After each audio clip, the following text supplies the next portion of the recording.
Welcome to Clubhouse with a review of the Bandai high-grade Universal Century 1144 Gouf Flight Type 21st Century Real Type, which is Bandai trolling everyone hard because the one right here, it's exclusive to Gundam base stores, and it was previously released on P Bandai in different colors, so it's not easy and it's not cheap to find one of these, and Bandai made it like that for no reason, and let's just get that bit of bad taste out of the way first.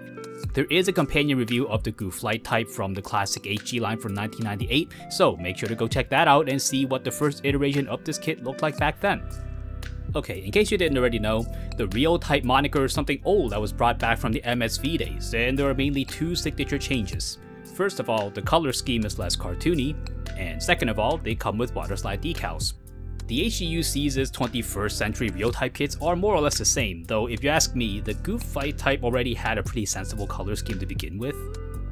This Gouf Flight Type was released back in August 9th, 2019, and like I said earlier, it is exclusive to Gundam base stores. It sold for a price of 2,750 yen, and the nicely drawn box art isn't given proper credit, which is pretty rare nowadays. The box measures 20 by 31 by 10 centimeters. The original HGUC Gouf Flight Type was a P Bandai exclusive that was sent back in May 2018, but it's been re-released a couple of times to Japan and every time it sells out immediately. It sold for 2,268 yen, so it's just a bit shy of 500 yen less than the one we're looking at today. One of the best parts about this kit is the full color box we get, with the short side of it repeating mostly everything from the front of the box, and then the long side being filled by just a few photos in a vertical orientation. And then the other side is also vertical with a plug for the Gundam base, which is strange because presumably you bought the kit there. My kit was already assembled a while back, so here's a look at the runners from the instructions, with the Gouf spread across 12 plates, with one of them being for the polycaps.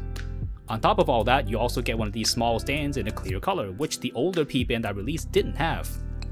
Then there's this really big sheet of waterslide decals, which actually replaces a separate sticker sheet, so this is all you get.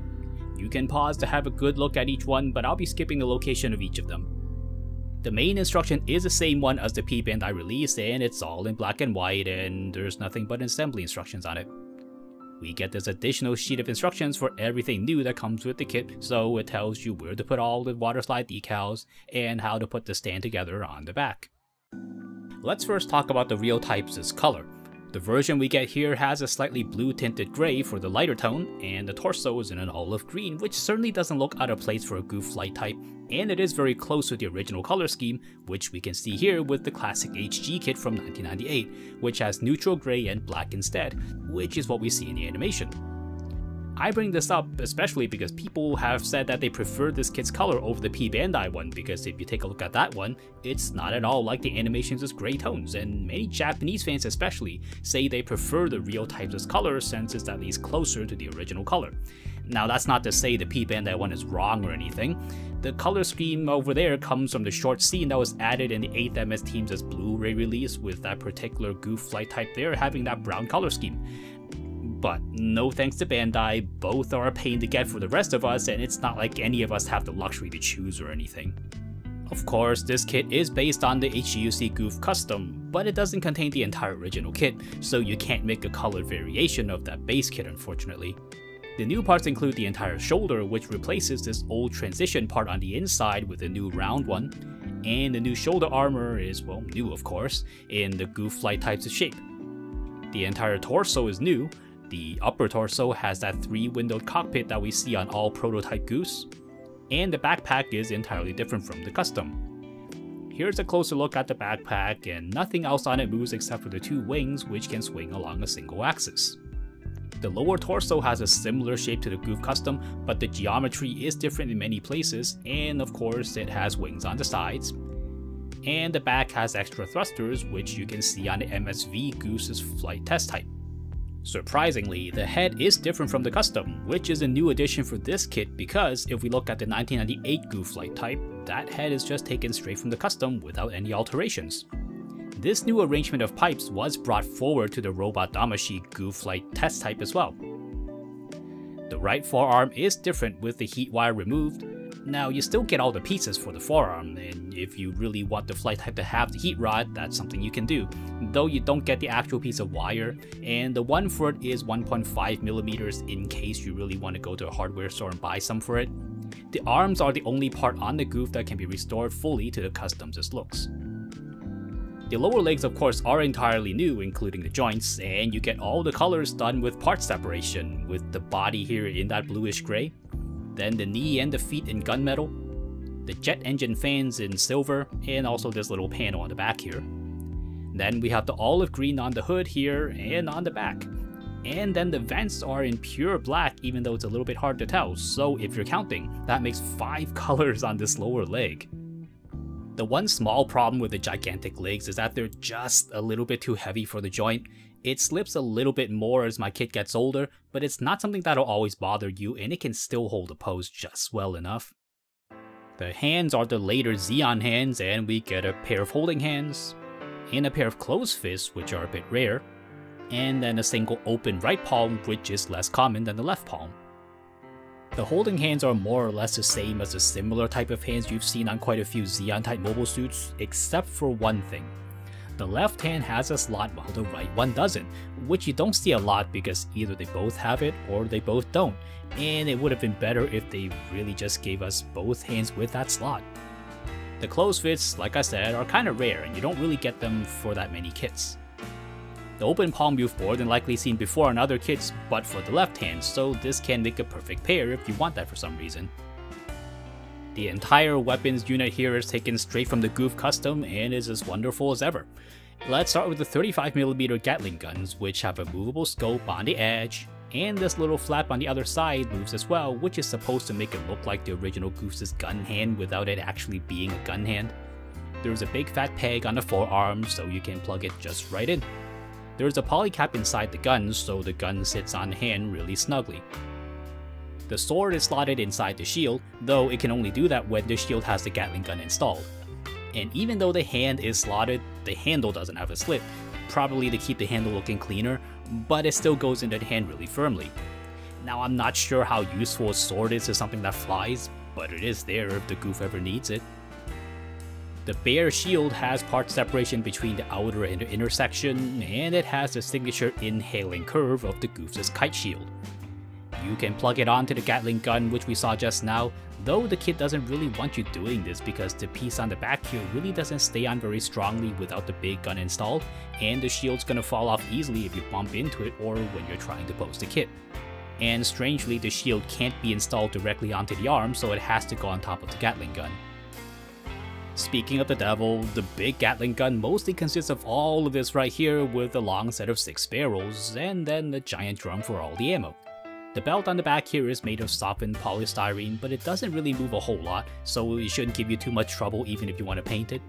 To install it, we'll take what we have on the arm so far, and we're going to pull off the holding hand first. The hand goes into the handle here on the gun, which does have a slit to anchor it in, and then the entire assembly slides right onto the shield with the hand. Then this top piece goes onto the top, and this actually helps lock in that back piece that was already on the shield, so it's now not going to fall off anymore with this on. Now we have the rack for the sword again, so we can put it back in. The 35mm machine gun probably should have gone back earlier in than this, but the whole gun can now be pegged back into the arm. And that gives us the full Gatling shield, which fortunately the arm is more than strong enough to hold it up, from the shoulder down to the elbow, which really wasn't the case for the 1998 kit to the disappointment of many fans for many years. The new one is about the same size as the older one, just that it has a lot nicer color separation, and on the old one you can't separate the shield from the big Gatling gun. Now let's have a closer look at the new kit versus the older 1998 one. Much to the credit of the 1998 kit, the new one looks great, but it really doesn't make the old one look that bad. The head was already pretty small to begin with to get that aggressive look that we know from the Gouf Custom, and the chest has been widened a lot on the new kit, though there's also a case to be made for the smaller torso looking good against the big limbs, and the 1998 kit really gives us that nice pyramid silhouette much more clearly. But really, if we're just talking about proportions and the styling, the new kit isn't that radically different. Now, Articulation is a different story, and you can see the full review of the 1998 kit to see how that one does, and it certainly has its limitations. Speaking of articulation, from the top, the head doesn't move up at all, though it can slide forward a little bit. It turns, but the snout limits it to a very shallow range. The shoulders swing out a little bit. The shoulder can also be adjusted on its ball joint. The arms can swing outwards nearly 90 degrees with the help of the swinging shoulder armor. The arm swings a full circle as long as you move the wings on the back out of the way. The biceps give us a full rotation of the forearms, and the single jointed elbow gives us a 90-degree bend. The hands can be adjusted on their ball joint, and they can rotate around a full circle. The waist is on a ball joint, but it really doesn't dip forwards or backwards at all. It can rotate side to side, but the backpack gets caught so you don't get much movement even though the pipes are no longer tying the waist down like on a Gouf Custom. The front skirt can move, but not really a lot. The side skirts can move, but also not a lot. The back skirt doesn't move at all. Nonetheless, the legs can kick outwards quite a lot thanks to the lessons learned from the old Gouf where they drop the leg joints way down. The legs turn along the thigh. They kick forwards this much, and they kick backwards this much. The double jointed knees gives us a 90-degree bend. You can drop the feet down on its double joint, and that gives us a swing forward up to here, and then a little bit of a backward swing, then side to side way more than you think you can do. The Gouf Custom, which this kit is based on, came at the dawn of the modern joint designs for the HGUC line, so it has the swinging shoulders and that modern thigh that can turn on 2 axes, so it definitely feels like a modern kit. The elbows' limited bend isn't really gonna bother you because this MS in particular doesn't need them to move that much, but the waist certainly feels a little bit limiting, and I really say this only because the torso is an entirely new mold, and they very well could have updated it from that single ball joint to a newer design to give us a better bend. But still, the Gouf flight type flies in a mostly stiff upright position, so it's not like the design itself demands a lot from the articulation. So what we have here is more than enough, and you'll be very happy with the parts like the dropping feet. For size comparisons, here's the lower end benchmark, the entry grade RX-78. And here's the upper end benchmark, the high grade New Gundam. The Gouf is wide, but it's still from the 1-year war, so it stands at the standard 18 meters with the RX-78. And even though those shoulders don't really give it that much extra height, the bulk doesn't make it look too skimpy next to the New Gundam though.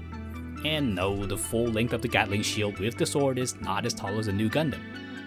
With all that said, here's a Hobby Clubhouse 3-point verdict on the Bandai high-grade Universal Century 1144 Gouf Flight Type 21st Century Real Type version.